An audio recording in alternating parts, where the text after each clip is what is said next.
In the name of my ancestors, peace forever and always, and welcome to another edition of what we call the Realities Temple on Earth Internet Ministry. I'm the host of this program, known here on social media, wherever you may find me. I am known as the mighty Angel Snub Nub 7.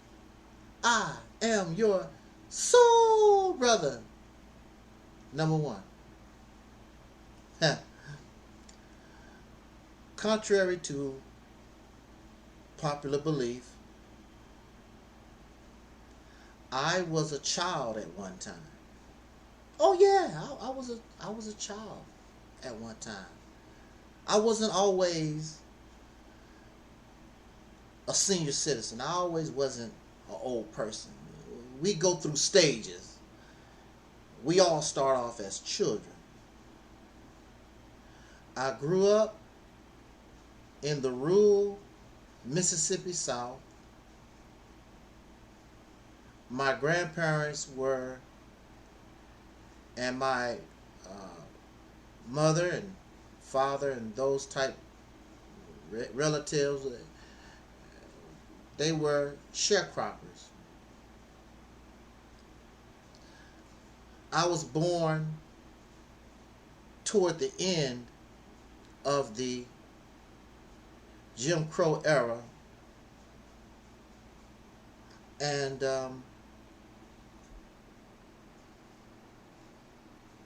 I was told I was a boy. I understood I was male. I began to understand as a male, as a boy, I'm supposed to one day grow up to be a man. I'm not going to stay a child forever. My body's going to change, and I'm going to grow up and be like my grandfather and my uncles and my father and whatnot. I understood that. You don't have to teach what is natural. I'm a boy, grow up to be a man. That should be natural for me. So I was not attracted to baby dolls because that was associated with girls. I was not attracted to wearing a dress. That was something associated with girls, or watching soap operas and girly things. I was not never attracted to that because my nature told me I'm male.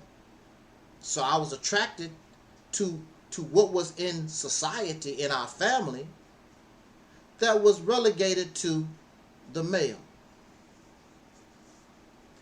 Being a male is natural. You should not have to be taught your gender.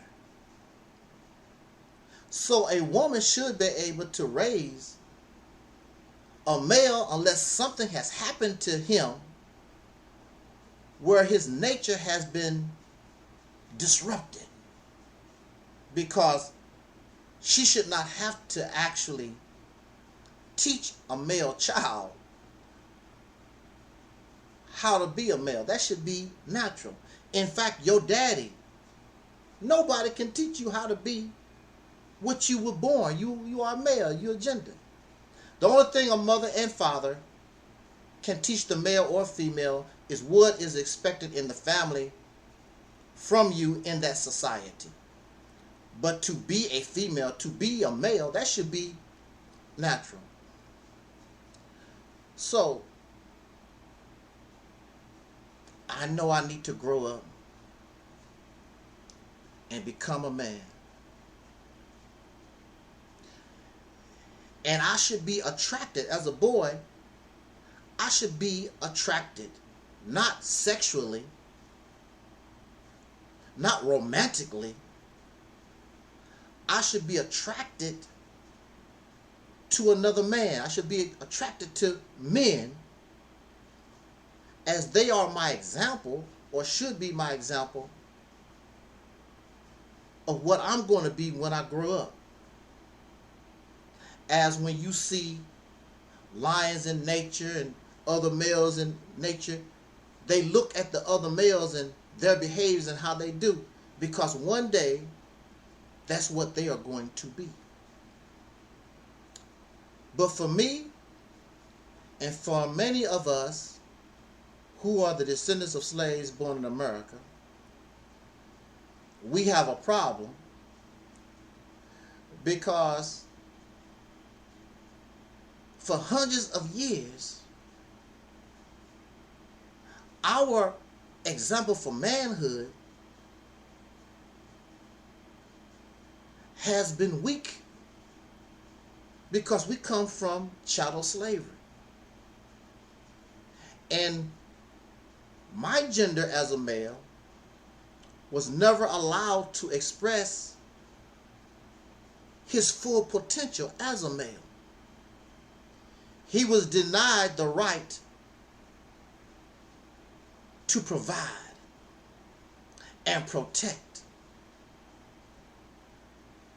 to be independent for hundreds of years. And we are living toward the end of the Jim Crow era, but even in 2022, my gender is still under the domination and the control of another man. We cannot protect, we cannot provide in the manner that a man's supposed to. We control no resources. So I'm a little boy. I'm looking at my grandfather and these persons. I'm not attracted. I love my grandfather and my uncles and the men around me. I love you. I love them. But I did not see the manhood that I wanted to be. I did not see that. And it made me sad. But what perked me up is when I was introduced to the teachings of Elijah Muhammad, and I saw these men. I heard this voice from this man, and watched these men, they wearing these suits, and they calling the oppressor, they calling the white man the devil, strong and in his face. I'm like, woo, I like that. I want to be that. It wasn't the religion.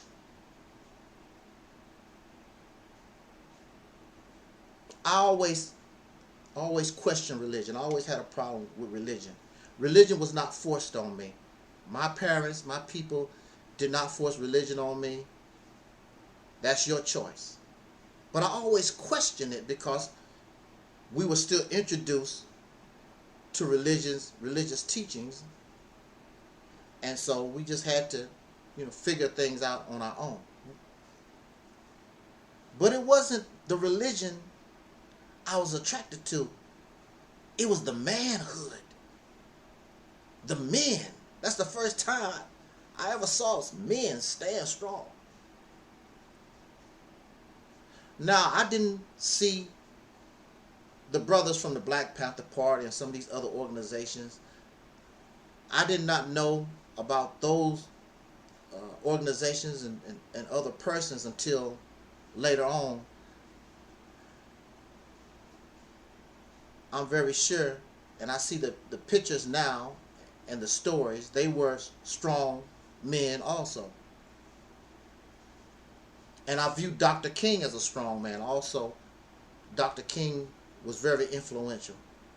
I saw him as a very strong man. And so by the 1980s, Minister Farrakhan and his assistant and all the brothers that I met in the Nation of Islam, they were my role models. They were strong. Fast moving, quick thinking, all all the way down to the modern times. They took care of business. I love it. I love that.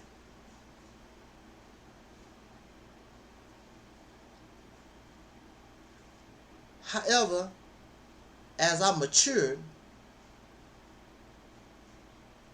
that wasn't good enough. There are many men on social media and on the streets. You hear them talk and they huff and they puff. They want to blow the house down and talk big and bold or whatever.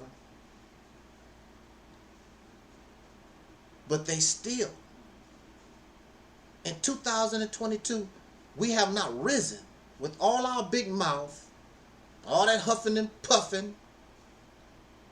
We do not control any resources. We provide, but we still need the help of the oppressor. We don't get anything on our own. Jay-Z, LeBron James, all our people with money, they can provide.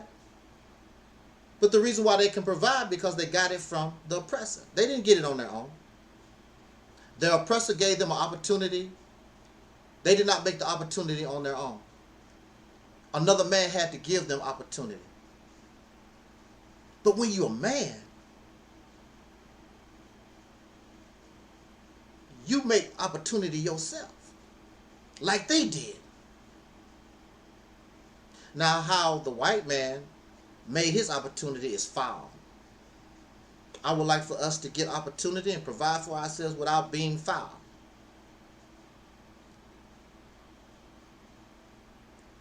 You wonder about the explosion of homosexuality, transgenderism, or whatever in our communities. It is because our boys don't have examples of men that can provide and can protect their children, their women. And what's so tacky is that because we fail as men, instead of challenging the oppressor, we attack the women. Black women do this and the black woman do that. But according to your logic, especially if you're religious, woman is a reflection of men. So whatever the woman is because of the condition of man. She is the way she is because we have not provided resources. We do not provide, we do not protect. She must go to another man. And we teach our children what they need to do to beg another man for a job, for electricity, for water, for gas. As men, our people should be looking to us, the male gender, as the providers, not other men.